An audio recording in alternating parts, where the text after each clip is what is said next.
Atenção! Começa agora uma teleaula de Física do ensino médio. Você vai assistir a teleaula de número 31. Bons estudos!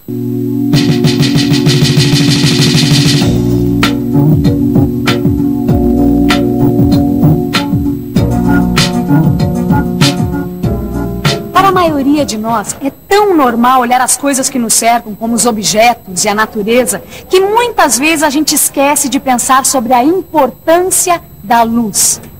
É verdade. Olha, nós só podemos enxergar as coisas porque elas refletem luz. Se o meu corpo e as minhas roupas não refletissem luz, de nada adiantaria os refletores estarem me iluminando. Bom, eu estou dizendo isso porque a partir da teleaula de hoje, o assunto de física vai ser a ótica. Você vai entrar neste interessante universo da visão. Você vai estudar os fenômenos relacionados com a propagação da luz e muitas outras coisas dentro deste tema. E na teleaula de hoje, você vai começar aprendendo os princípios da ótica geométrica e vai conhecer como esses princípios afetam nossa vida cotidiana. E agora, muita atenção. Luz, câmera, ação. A nossa teleaula está apenas começando.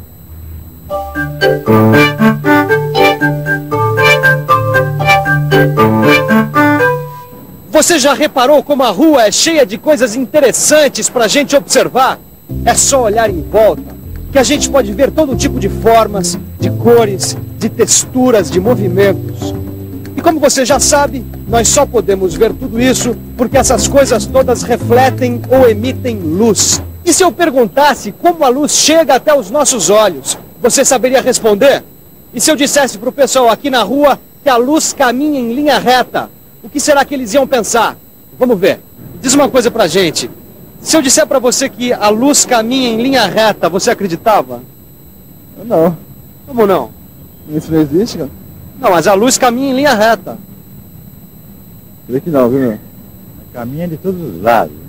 Quando ela reflete, ela fica numa reta só, né? Não acredito. Pois é. Apesar de ser difícil de acreditar, dizer que a luz caminha é uma afirmação correta. E mais, a luz caminha em linha reta. Esse é um dos princípios da ótica geométrica. Engraçado, viu, Gil? Essa história de que a luz caminha em linha reta eu ainda não entendi direito, não engoli essa história. Será que é verdade? Claro que é verdade, Vicente. Olha, eu já até li sobre isso. A luz caminha em linha reta. Eu até li sobre isso. Quer dizer, eu li em tal lugar, tal coisa, então é assim e pronto, acabou. Mas é provar. Você sabe provar que a luz anda em linha reta? Eu acho que dá até pra gente fazer uma pequena experiência para mostrar uma evidência de que a luz caminha em linha reta. Como é que é? Ó, eu estou aqui com esses dois cartões, tá certo? Tá. Os dois têm furo no meio. Pega esse aqui e tenta tapar a luz que vem do teto. Aí a luz passa pelo buraquinho, óbvio. Então, agora, use esse outro aqui na frente. Ah, que interessante, hein? Quando eu boto os dois furos bem alinhados, eu consigo ver a luz. Então, é o que eu estou tentando mostrar. Ó, os dois furos, a lâmpada e o seu olho alinhados, você consegue ver a lâmpada. E consegue perceber que a luz caminha em linha reta. Por que você não tenta fazer essa experiência?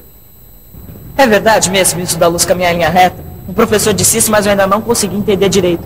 Eu fiz até uma experiência de olhar a luz através de dois cartões com um furo pequeno bem no meio. Ah, eu sei que experiência é essa. E na verdade é isso mesmo. A luz caminha em linha reta. Ou, falando uma linguagem mais científica, é a propagação retilínea. Como isso se dá? Olha só, quando a luz sai de uma fonte, como uma lâmpada, por exemplo, a luz caminha em todas as direções, mas sempre em linha reta.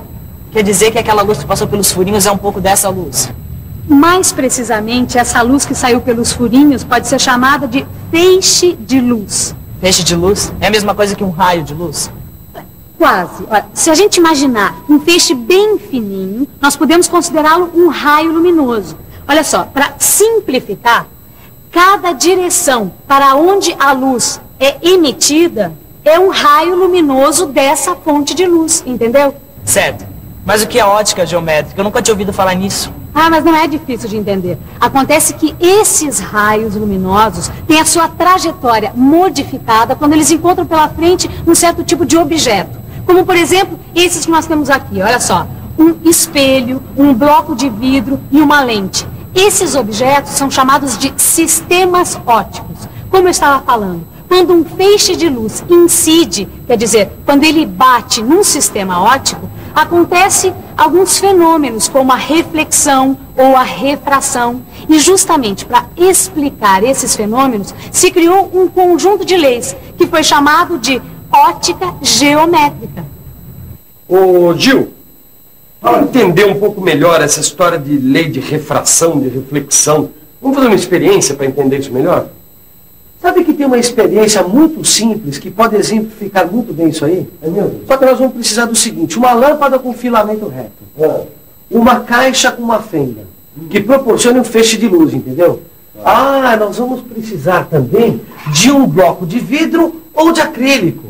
Ah, tá tudo na mão. Agora, é importante fazer essa experiência com pouca luz, né? Vamos ver essa experiência aí. Vamos lá. Aqui. Isso, Vicente. Agora, Vicente, isso, acende a luz, a lâmpada. Tá aqui, ó. Tá vendo esse feixe de luz aqui? Nós vamos incidir ele no bloco. Tá certo? Olha lá o resultado. Agora podemos ver o feixe incidente. Um feixe que bate no bloco e é refletido, e o outro que penetra no bloco, o feixe refratado. Agora entendi o que você está querendo demonstrar. Na verdade, nós temos aqui os dois fenômenos, a reflexão e a refração da luz, não é isso? Exato. A luz que sai da caixa é a luz incidente. A parte da luz que bate no bloco e muda o seu trajeto, mas sempre caminhando pelo ar, é a luz refletida. Agora, a outra parte da luz que muda de direção ao passar de um meio transparente, o ar, para outro meio transparente, o bloco, é a luz refratada. Que legal, hein, Gil? Bom, agora as minhas ideias já estão um pouco mais iluminadas sobre esse assunto, mas eu gostaria de ficar mais por dentro ainda. E você, não gostaria?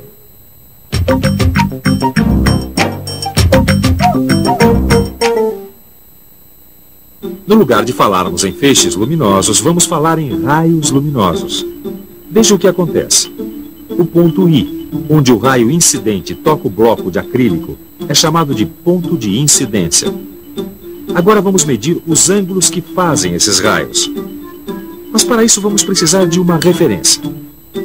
Poderíamos, por exemplo, traçar uma perpendicular à superfície do prisma, passando pelo ponto de incidência.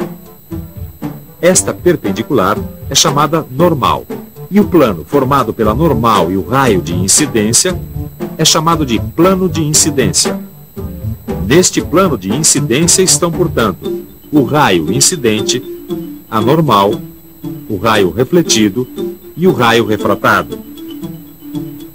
A partir destes dados, já é possível formular algumas leis. As leis da reflexão, neste caso, são duas. Primeira, o raio refletido está no plano de incidência. Segunda, o raio refletido forma com a normal um ângulo igual ao que esta forma com o raio incidente. E também são duas as leis da refração. A primeira diz que o raio refratado está no plano de incidência. E a segunda fala que, se chamarmos de I o ângulo de incidência e de R o ângulo de refração, vamos ter que a razão entre o seno de I e do seno de R vai ser igual a uma constante que depende dos meios. Em outras palavras, isto quer dizer que um raio luminoso, ao passar do ar para a água, é desviado de um modo. E se passasse do ar para o vidro, teria um desvio diferente. Mas, por favor, você podia dizer pra gente o que é isso daqui? Um copo com água e o lápis dentro. Você não acha que tem nada estranho aqui? Você não acha que a imagem desse lápis está meio distorcida? Parece que o lápis está quebrado. É isso mesmo, você sabe por quê? Não. Eu vou explicar. Isso daqui é um exemplo simples da imagem de um objeto que sofre refração.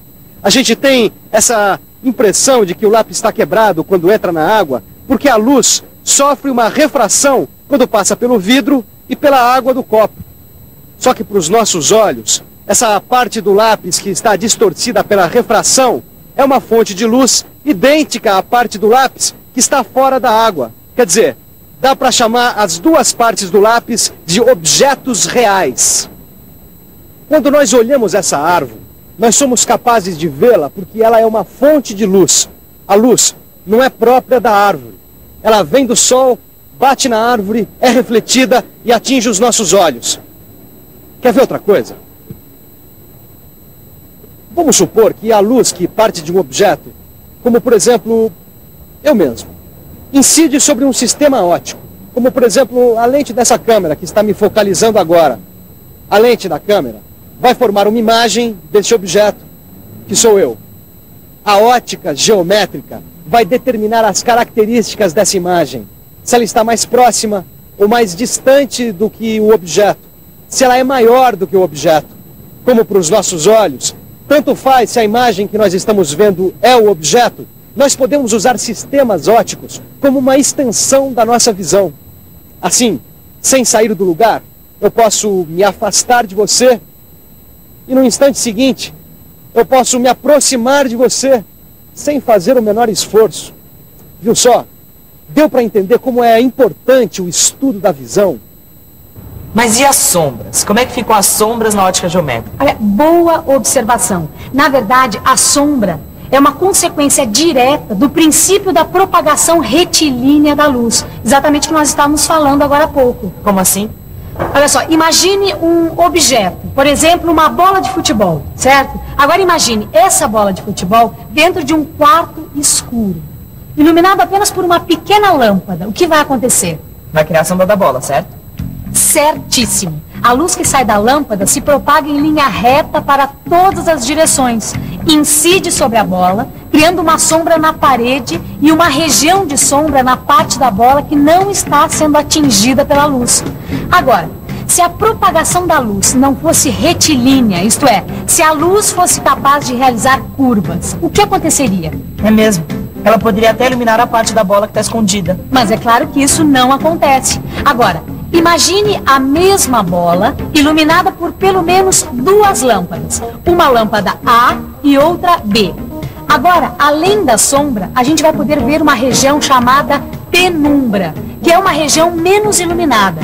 Imagine só, a lâmpada A vai projetar a sombra da bola sobre a parede e criar uma zona de sombra na bola.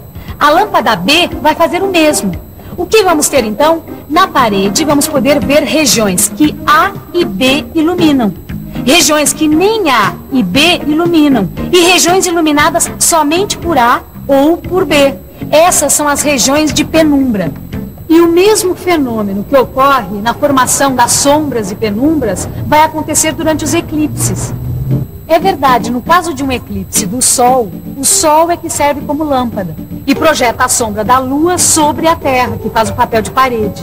No caso de um eclipse da Lua, é a Lua que fica de parede e a bola é justamente a Terra. E o Sol vai continuar sendo a lâmpada. Bom, tudo isso que você viu é assunto da ótica geométrica. Quando uma pessoa tira uma simples fotografia, ela nem imagina quanto estudo foi necessário para criar o conjunto de lentes e espelhos de uma máquina fotográfica. Que legal, Gil, deu certo! Parece que você está dentro de uma câmera fotográfica. Que barato! Ô, Gil, nós temos uma câmera escura. Então, se você acha difícil fazer essa experiência, você se enganou, você mesmo pode fazer em sua casa. Agora, basta uma simples caixa de sapato e outros materiais, não é mesmo? E no seu livro de física, você vai encontrar todos os detalhes de como fazer uma câmera escura, que na verdade é o princípio da câmera fotográfica. Agora, por hoje nós vamos ficar por aqui, porque depois de tanta reflexão, de tanta refração, é hora da revisão, meu chapa. Até a próxima. Até. E atenção, se liga aí que é hora da revisão. Na teleaula de hoje, você aprendeu noções sobre ótica geométrica e constatou que a luz anda em linha reta. Viu que a luz pode sofrer refrações e reflexões, e que podemos explicar as sombras e penumbras dos objetos usando o princípio de propagação retilínea da luz. Nunca é demais lembrar a importância do seu livro de física para o aprofundamento de tudo que você viu aqui, na teleaula. Lá, você vai encontrar explicações detalhadas das experiências, além de poder resolver vários exercícios que vão ajudar você a ficar firme na matéria. Tá bom? Até a próxima e tchau!